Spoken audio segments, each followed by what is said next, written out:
Hello, I'm Pam Carruthers of HealingStars.com. This is the chart for the new moon, 23rd of November. It's set for London and it's just before 11 p.m. GMT. Now I use whole signs for the houses to hopefully give a clearer picture.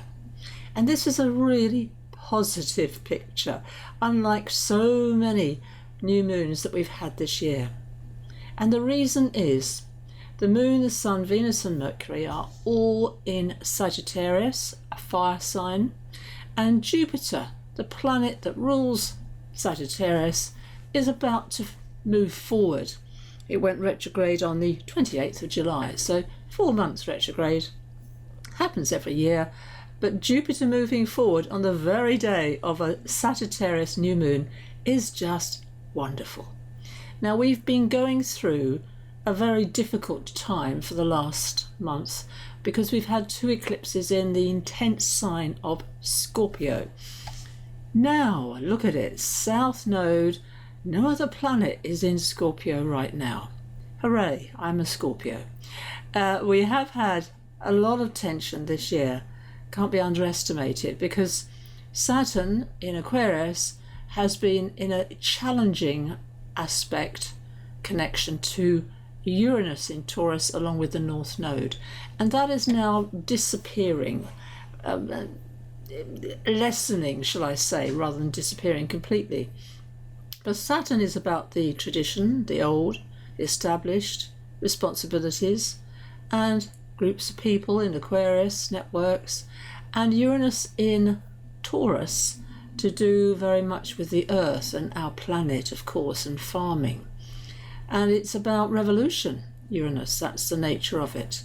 So it governs Aquarius, and so it's a kind of real mixed metaphor here. However, look at this. We have Mercury, rather Mars, in Mercury's sign of Gemini, and it's retrograde, but it's making a flow of energy to Saturn. That's positive. It means that goals going forward, although Mars is retrograde, Mars is closest to the Earth. All planets are when they're retrograde. Saturn is going forward now. So we are now moving ahead.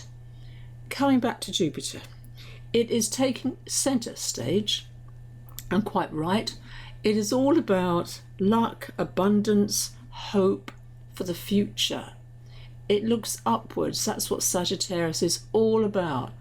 I love Sagittarians. They really are the life and soul of the party. They bring that warmth to any endeavour. And if you have Sagittarian friends, you'll know what I'm talking about.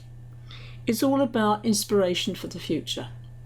And that is a really immensely important quality to recognise in each and every one of us. We have got also a sextile that's happening with the Sun and Moon to Pluto.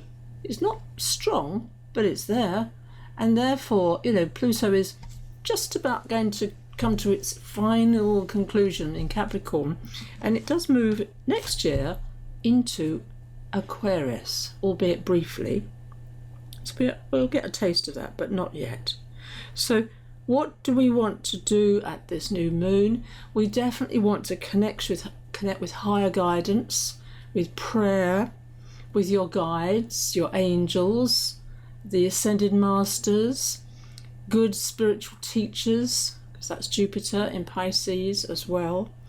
And you will see the moon south of Jupiter in the evening on December the 1st. So if people say to you, "Oh, what's that in the night sky?" you can clearly say to them, it's Jupiter.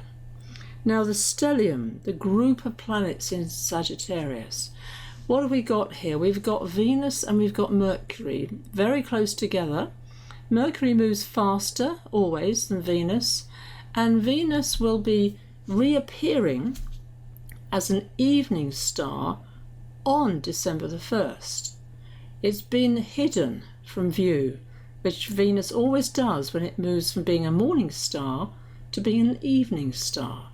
And the Babylonians actually thought it was 2 different stars or planets. So as an evening star, the whole energy of Venus. I'm very connected to Venus and the story of Inanna and Ereshkigal, and I'm giving a masterclass on this subject on December the 1st. You get a report on the 12 goddesses as part of this masterclass. And certainly this coming year, to be watching the night sky, to see Venus literally rising, I mean that, literally rising into the night, higher and higher and higher. And Venus is all about our relationships, it's all about beauty, it's all, of course all about love, and love for the divine, for the goddess. So I encourage you to sign up for my masterclass, a very beautiful evening, because we get that Jupiter energy with the moon.